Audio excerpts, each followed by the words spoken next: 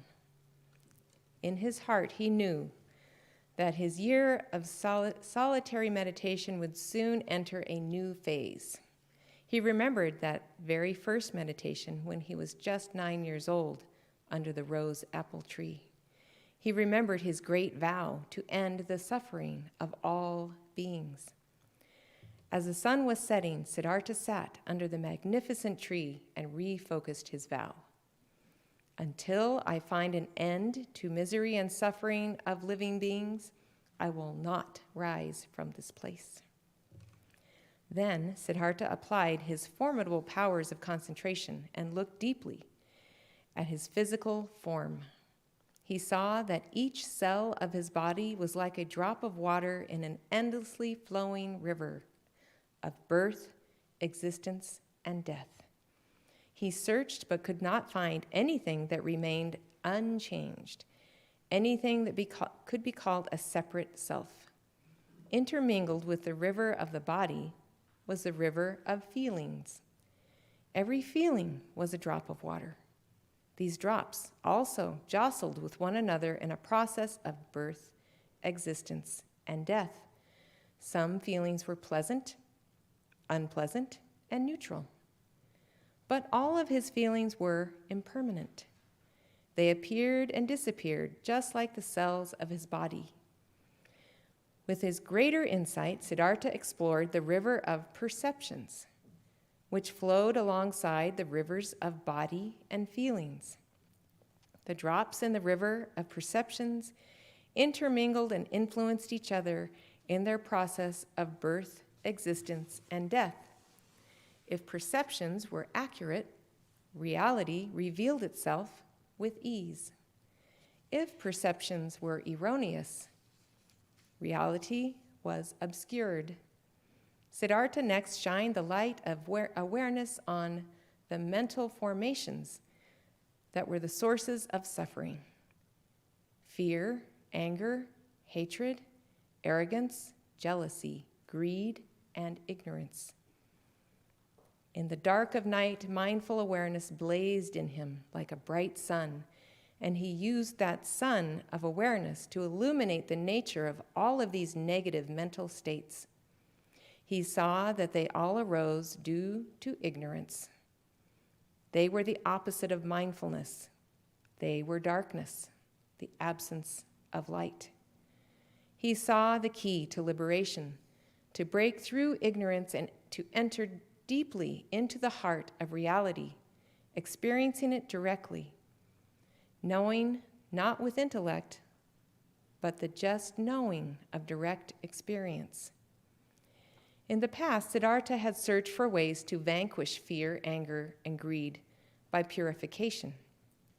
But the methods had not borne fruit because they were only attempts to suppress the reality of feelings and emotions. Siddhartha now understood the true cause was ignorance. With liberation from ignorance, mental obstructions would vanish on their own, like shadows fleeing before the rising sun. Siddhartha's insight was the fruit of his deepest quietude. He smiled. He looked up and saw a leaf silhouetted against the night sky, its tip blowing back and forth as if calling to him. Looking deeply at the leaf, he saw clearly the presence of the sun and stars. Without the sun, without light and warmth, the leaf could not exist. This was like this because that was like that. He also saw in the leaf the presence of clouds. Without clouds, there could be no rain, and without rain, the leaf could not be. He saw the earth, time, space, and mind, all of them present in the leaf. In fact, at that very moment, the entire universe existed in that leaf. The reality of the leaf was a wonderful miracle. Continuing his deep meditation, he began to discern the presence of countless other beings in his own body, right in the present moment. Organic and inorganic beings, minerals, mosses, grasses, insects, animals, and people were all within him.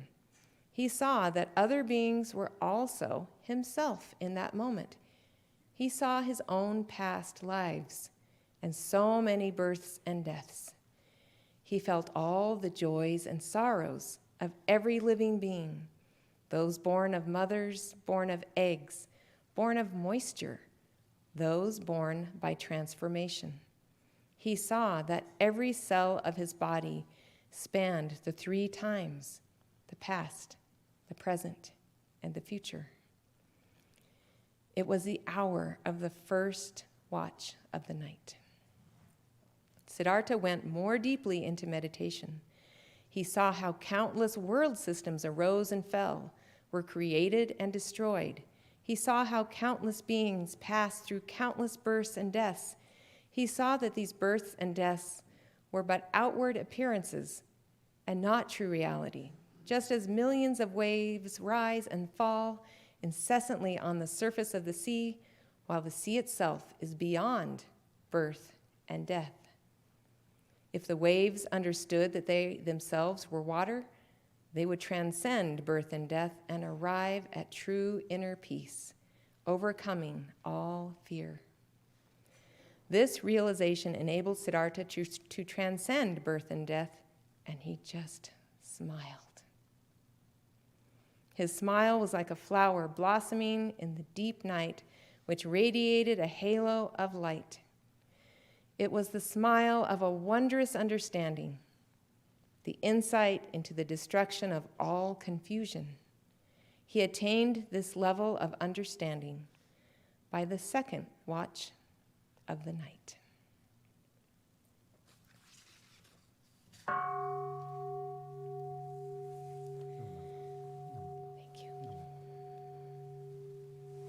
We will now share in a walking meditation in homage to Shakyamuni Buddha's enlightenment. Please join in with us, or just sit and chant. It's in your order of service. And we will chant an homage to Shakyamuni Buddha.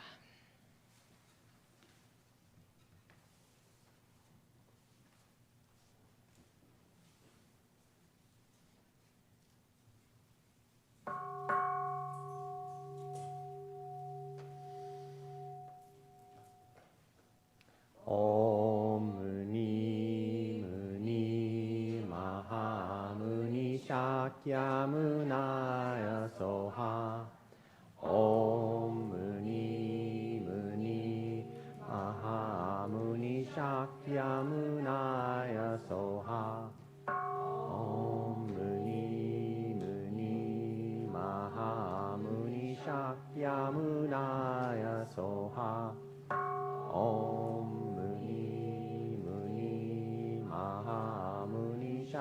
Shakyamunaya Soha.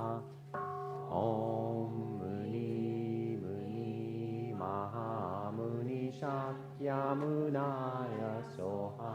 Om Muni Muni Maha Muni Shakyamunaya Soha. Om Muni Muni Maha Muni Shakyamunaya Soha. Om Muni Muni Maha Muni Shakyamunaya Soha. Om Muni Muni Maha Muni Shakyamunaya Soha. Om Muni Muni Maha Muni Shakyamunaya Soha. Om Muni Muni Maha Muni Shakyamunaya Soha. Om Muni Muni Maha Muni Shakyamunaya Soha. Om Muni Muni Maha Muni Shakyamunaya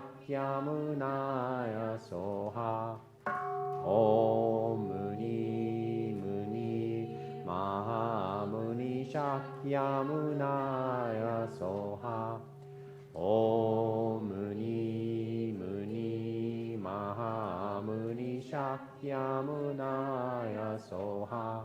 Om Muni Muni Mahamuni Shakyamunaya Soha.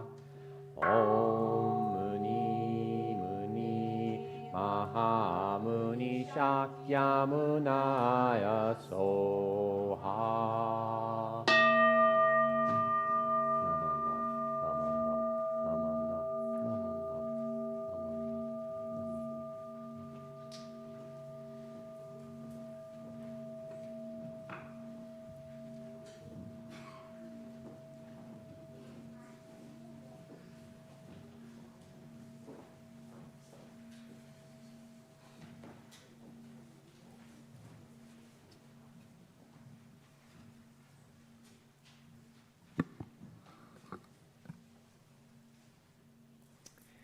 Everyone has found their seat. Can you hear me in the back? I'm not sure if my microphone is going all the way.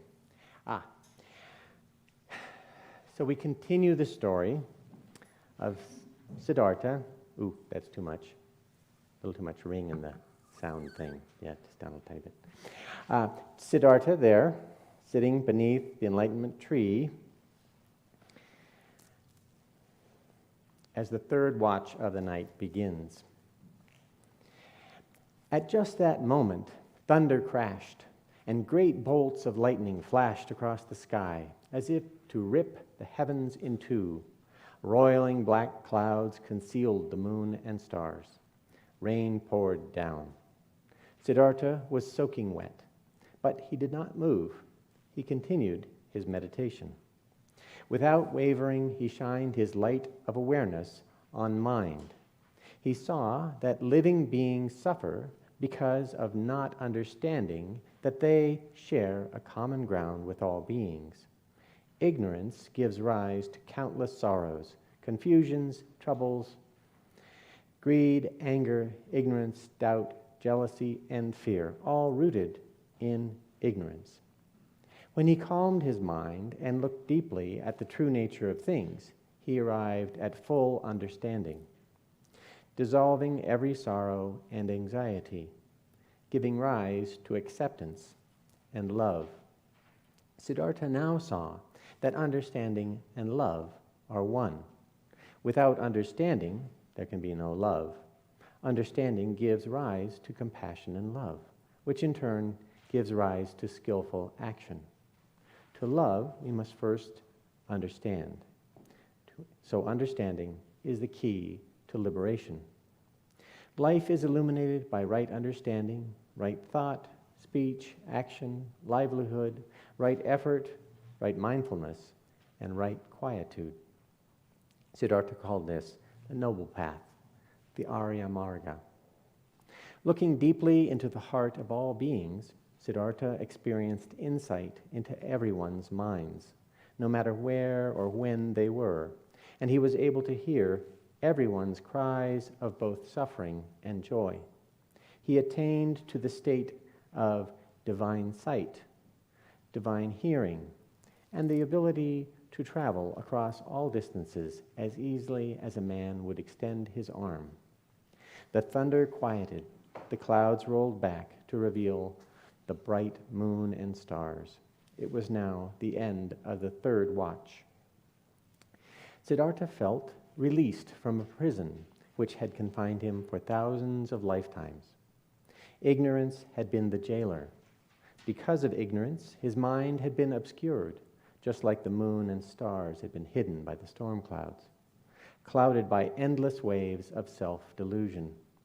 The mind had falsely divided reality into separate pieces: subject, object, self and other, existence and non-existence, even birth and death. And from these discriminations arose wrong views. The shackles of feelings, craving, grasping, and becoming. The suffering of birth, old age, sickness, and death made the prison walls thicker. The thing to do was to seize the jailer and look him in the eye. The jailer is ignorance.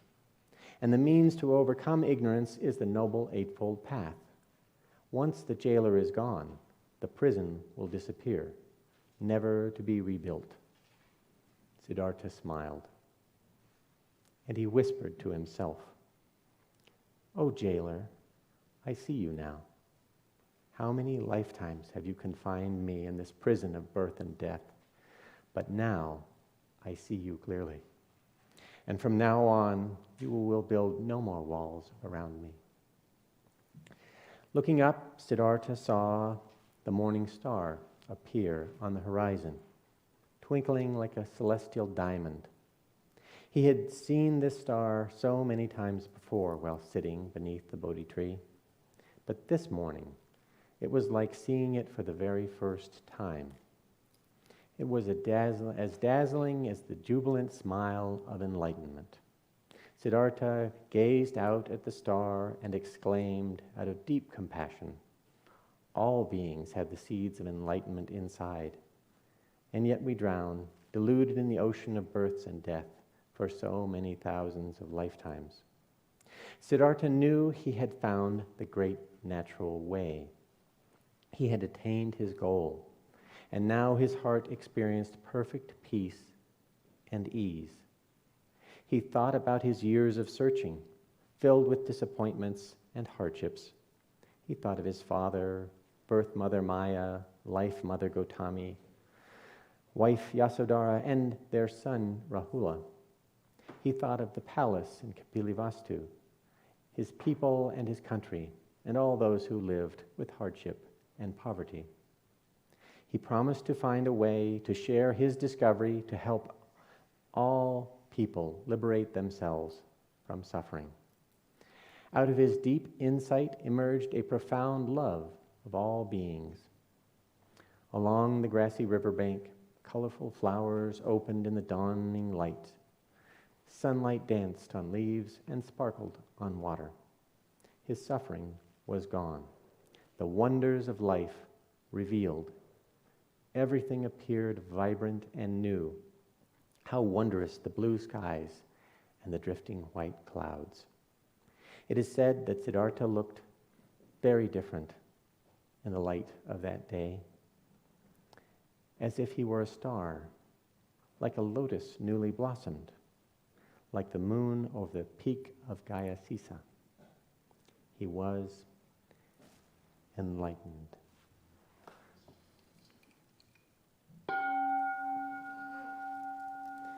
Namadabs, namadabs, namadabs, namadabs.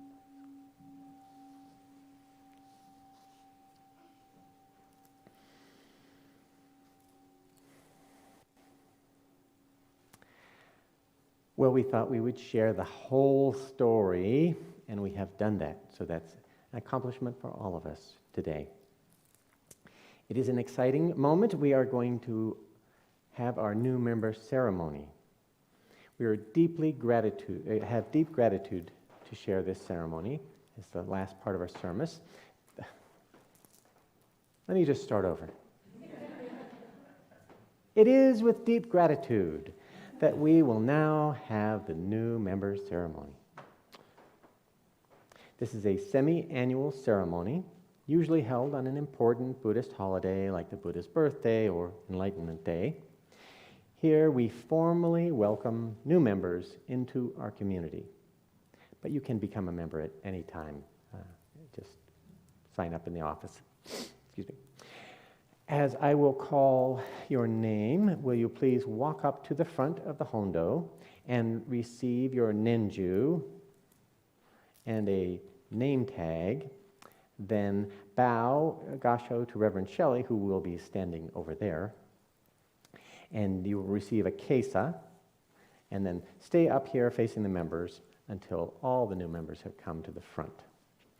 These nenju beads are mindfulness beads, which are specially made by one of our dear Sangha members for you. So please select one that resonates with you.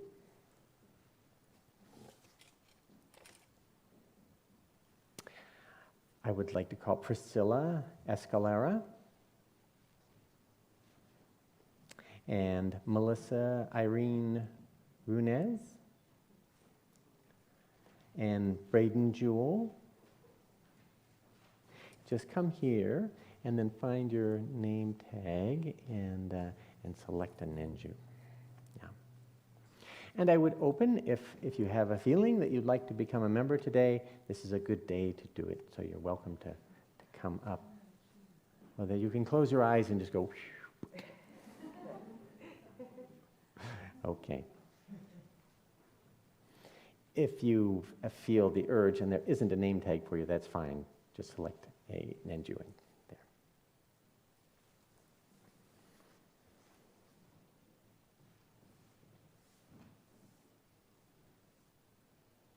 Which one do you like? Oh, nice.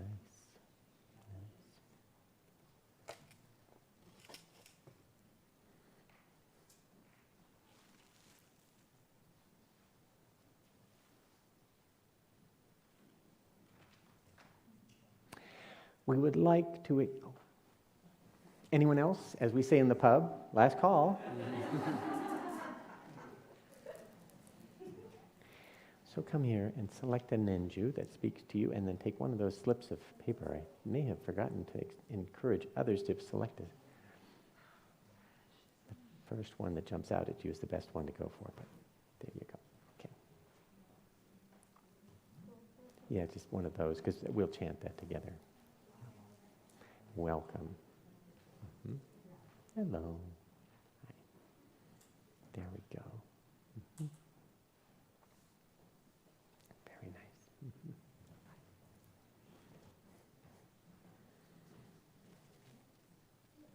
Oh, cool.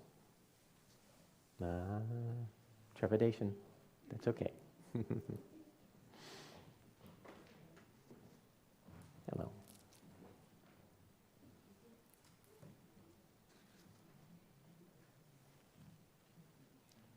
One of those slips there. We would like to extend, I'll just continue while they're going through their process. We would like to extend a very warm welcome to these new members standing before us this morning. Sangha is a Pali word. Those who followed the Buddha over 2,600 years ago came to be a Sangha, a Buddhist community. We are part of a worldwide community that gathers in shared inspiration for the Buddha's enlightenment. The Sangha brings the Buddha's teachings to life. This is our Sangha. Sangha is the third of the three jewels, along with the Buddha and the Dharma, and is the living embodiment of the teachings of the Buddha and all those who have followed and continued to teach. Please be inspired to cultivate Buddhist practice in your daily life, such as chanting the Nembutsu or calming the mind with meditation. Listen deeply to the world around you. To become comfortable with chanting, please come to Tuesday evening joyful chanting sessions. It is an important core practice for us. Learn more about the Dharma by attending the Wednesday evening Dharma book group. And enjoy the group energy of Thursday Golden Light meditation. And fun social events like potlucks, Dharma hikes, and Moon Rabbit Cafe. So you're invited and encouraged to do all those things. You participate in these so others are not alone. You may not need it today. You may be a bit knackered or not feel like going to the temple. But someone here needs you here too. That is what being a member is about. As Shin Buddhists, we take refuge in the Buddha and the Dharma and our fellow spiritual travelers, our Sangha community. To be a member is to be an integral part of that community. This has a symbolic side to it. We each bring gifts of energy and insights to the community and freely share those without expecting reward. And it has a practical side. Running the temple requires plenty of hard work. From gardening to carpentry, electrical wiring, and lots of cleaning. Setting up and breaking down always takes many hands. From our lineage in Japan, we have an interesting tradition, never letting anyone work alone. This is the opposite of some of those roadside workers you see where there's 5 people standing there and 1 person shoveling. It's the opposite of that. So, sweeping or stacking chairs or washing up is always done in a group. With a big group setting up for our New Year's Eve celebration, we'll just kind of swarm whatever needs doing and it'll all get done easily. This is not the most efficient way to do things, and that's why it's new to Americans. But I think it is very good to do it that way. So, you new members and all members, recognize that you have committed to sharing your good efforts. Please come to temple cleaning on Saturday and lend a hand. On Sunday, we always need help reformatting Haroma Hall after tea time. You can start out today by staying after a little bit, after tea time, and helping with cleanup and the setup for whatever the next activity is. There's always something going on at the temple. Becoming a Sangha member is also an opportunity to give dana. We practice dana, or generosity, by making monetary donations to the temple. Dana is not a payment in exchange. It is freely given from the heart without expectation of something in return. Your generosity is a gift that supports not just the daily operation of RBC, but also the Sangha and the larger Dharma community, and even your own practice. We will now chant the 3 refuges all together. I think the new members have slips there, but on the top of the order of service, it's there too.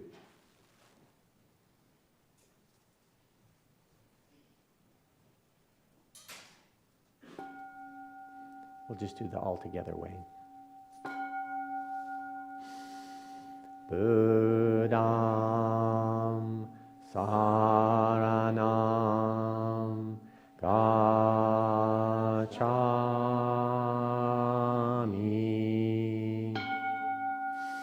Dhammam saranam gacchami.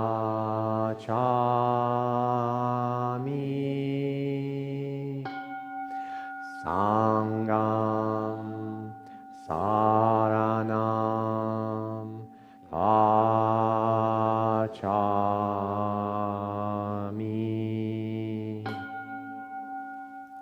Namanda, namanda, namanda, namanda, namanda. Well, please welcome our new members.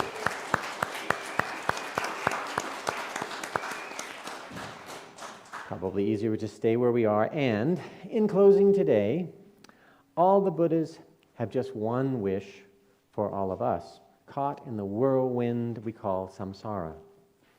Just repeat after me. May you be happy. May you be happy. May you be free from harm. May you be free from harm.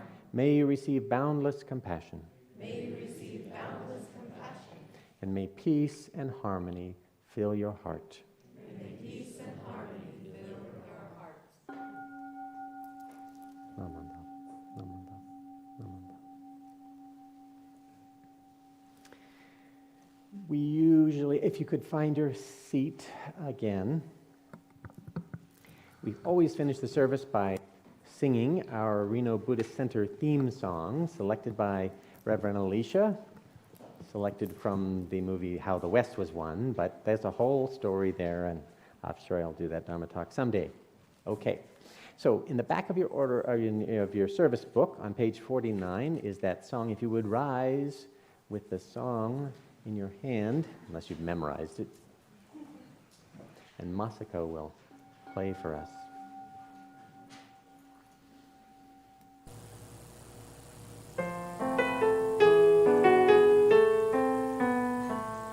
Away, away, come away with me, where the grass grows wild and the winds blow free. Away, away, come away with me, and I'll build you a home in the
Please find your seat one more time before I know there's some announcements here somewhere. I must be sitting on them. No, that's not them. Oh, thank you. It wouldn't be a religious service without announcements now, would it? Okay, the most important announcement is we have a New Year's Eve service that we have every year. Last year it was quite virtual, but this year it's going to be for reals. So we'll arrive here at about 10:30 in the evening, and then we'll have members of all different denominations and clergies come and share their thoughts on a Buddhist theme. So that's kind of what makes it a Buddhist service. The theme is going to be compassion. Oh, and we'll hear everybody's different viewpoint on that. That will be most wonderful. In the sutra, it says there are 84,000 paths to enlightenment, which is to say that we listen to everyone. Last announcement is there are tea and treats downstairs. December birthdays will be celebrated as well. So to get to Haroma Hall downstairs, we go through these double doors and wind our way down the staircase. Also, some people have a clever way of sneaking outside and coming back in. But if you do go outside, please come back in for tea and treats. So we usually lose some people. There's some shrinkage when they go out there. I don't know what happens, but they don't all come downstairs. The last announcement. See, it's just like a real church service, isn't it? The last announcement is we will have newcomer circle. So if you're new to us and you have questions and you want to ask those questions or just hear other people's questions, that's sometimes a good way to start. We will gather together downstairs at one of the tables. We're going to try that this time just because there's tea and treats down there, and if you stay up here, then you don't get a treat, so it didn't seem fair. So George Killeran will be at that table. He's raising his hand there. Thank you, George, so you can find it. So that is all the announcement. Thank you very much. If you would, that's the second to last announcement. If you did spontaneously stand up and become a member, that is wonderful. If you would please come up to the front here to this clipboard and sign your name in with an email address so we can get the particulars and find out who you are and can put you on our mailing list. That's very important. Okay, that's it. Thank you very much. And a bell would be wonderful at this point. Namaste, namaste, namaste.